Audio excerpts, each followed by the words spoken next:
Vamos começar mais uma aula, hoje falando sobre matemática financeira e resolução de questão do simulado Enem. Eu sou o professor Roberto da Rocha Miranda, sou professor da Escola Profissionalizante Antônio Valmir da Silva. Então vamos lá. Juros e funções. Neste tópico, vamos relacionar os juros simples e composto e as funções. Para isso, considere uma aplicação de R$ 1.200 a uma taxa de juros de 15% ao ano. Veja que esse símbolo aqui, AA, quer dizer ao ano, certo? Vamos analisar essa aplicação nos regimes de juros simples e de juro composto no decorrer do tempo. Inicialmente, substituímos as informações apresentadas na fórmula do juro para o regime de juros simples. Então, você tem um capital de 1.200, a taxa de 15% ao ano, que em número decimal é 0,15. Aplicando a fórmula, né, dos juros, você tem o CIT. Então, 1.200 vezes 0,15 vezes T. E aí, 1.200 vezes 0,15 dá 180. 180T. Então, você tem essa função. O juro J é uma função do tempo T. E essa fórmula 1 corresponde a uma função linear. Veja, função linear porque não tem o b, né? Então aqui é o ax mais b, e não, como o b é zero, é chamado de função linear. Podemos representar essa função da seguinte forma, né? Dos reais positivos para os reais, que esse aqui é o domínio, o contradomínio. Reais positivos por quê? Porque o tempo ele é sempre positivo, né? Dada a função f de t igual a 180t. E aí você tem exatamente, se você jogar dentro dessa função, o 0 vai no 0, o 1 vai no 180, né? Porque a função é 180t. Então, 180 vezes 2 dá 360 e 180 vezes 3 dá 540. Aí você tem a relação, exatamente o tempo em anos, e aí você tem exatamente a quantidade de juros. Agora vamos substituir as informações apresentadas na fórmula do montante para o regime de juros simples. Aí você tem esse montante aqui, que é exatamente de um juro simples. Na situação requerida, tem 1.200, 1.200 você tem um da fórmula, 0,15 é a taxa de juros e repete o t. E aí você tem exatamente, ó, 1.200 vezes 1, 1.200, 1.200 vezes 0,15 dá 180t. É exatamente o capital mais os juros, né? Os juros que a gente viu anteriormente, que é a função j, j igual a 180t, somando com 1.200 do capital. E aí você tem, dada essa função, o montante m esta é uma função do tempo t, né? A segunda equação corresponde a uma função afim, né? Porque você percebe que ela tem exatamente o b, né? Que é 1.200.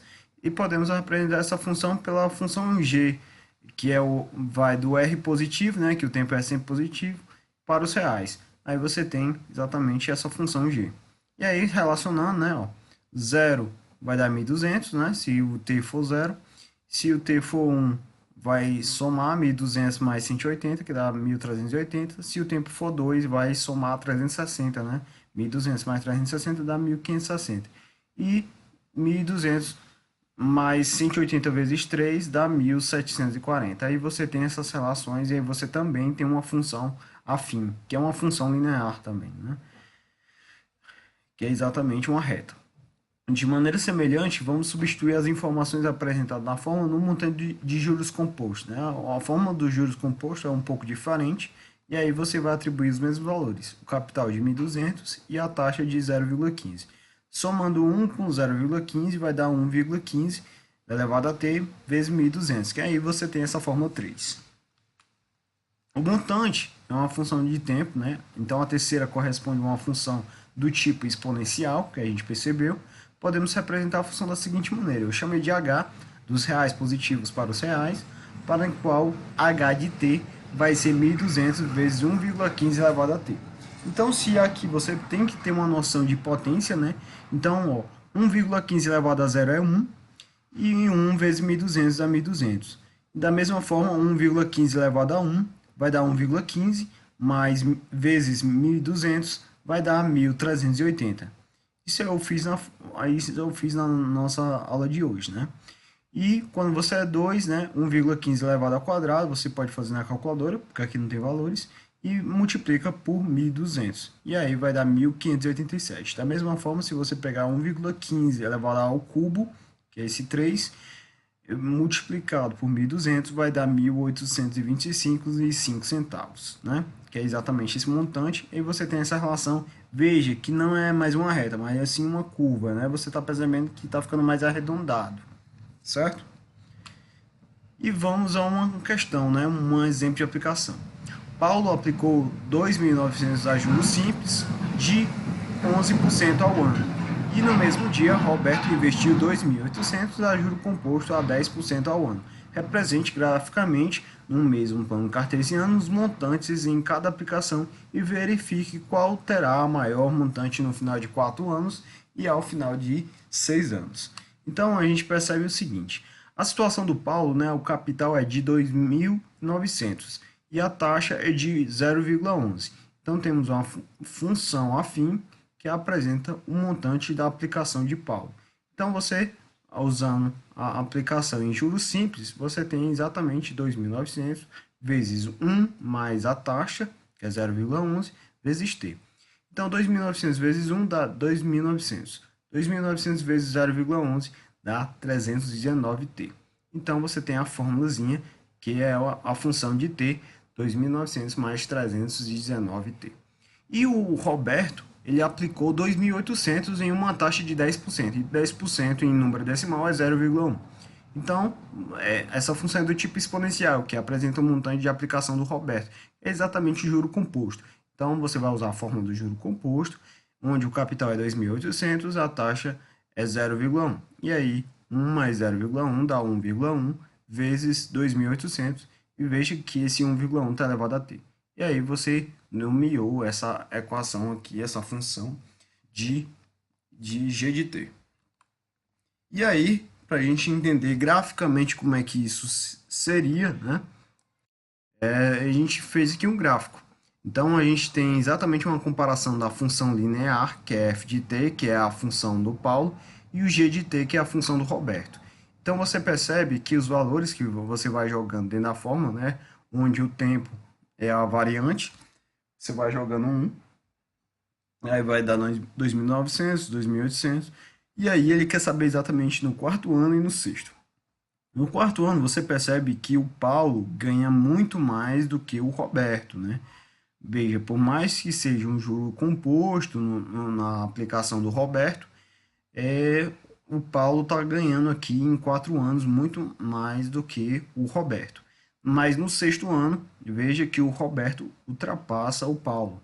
Então, a gente observando esse gráfico, né, podemos notar que ao final de 4 anos, o montante da aplicação de Paulo será maior que o do Roberto. O que quer dizer o que? F de 4 é maior do que G de 4.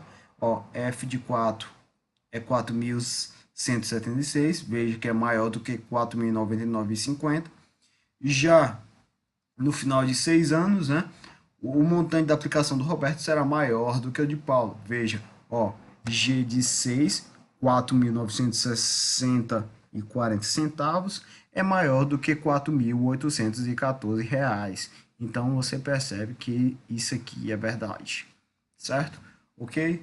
Finalizamos mais uma aula em relação à matemática financeira e juros e funções.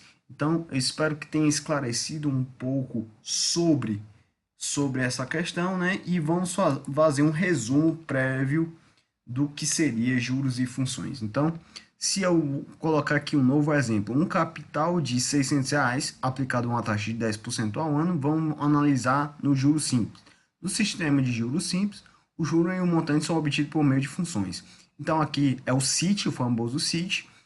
O capital é 600, a taxa é 0,10, que é exatamente 10%, vezes T. Então, 600 vezes 0,10 dá 60t. Então, o J, que é o juro simples, vai ser 60t, que é exatamente essa aqui, essa função aqui, ó, função linear, né? Veja que o tempo vai passando, o tempo em anos, e aí você tem o que? Os juros, certo? E aí você tem a função montante, que é os juros mais o capital. O capital aqui é R$ 600, mais o J. O J é 60t. E aí você tem essa nova configuração que também é uma função afim, pois existe o 600, né, que é o B. E no sistema de juro composto, o montante é obtido por meio de uma função, que é essa daqui, né? Essa é a famosa fórmula do juro composto.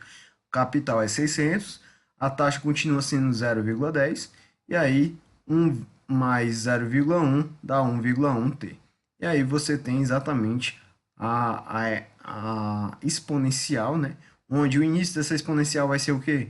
Onde o tempo é zero, então o tempo é zero, vai dar 600, né? Então, que é exatamente o capital inicial. Então, esta é uma função exponencial e observe essa representação gráfica que você percebe que ele é meio abaulado, que é uma curva, né? E é diferente dessas que de função afim, que é relacionada ao juros simples.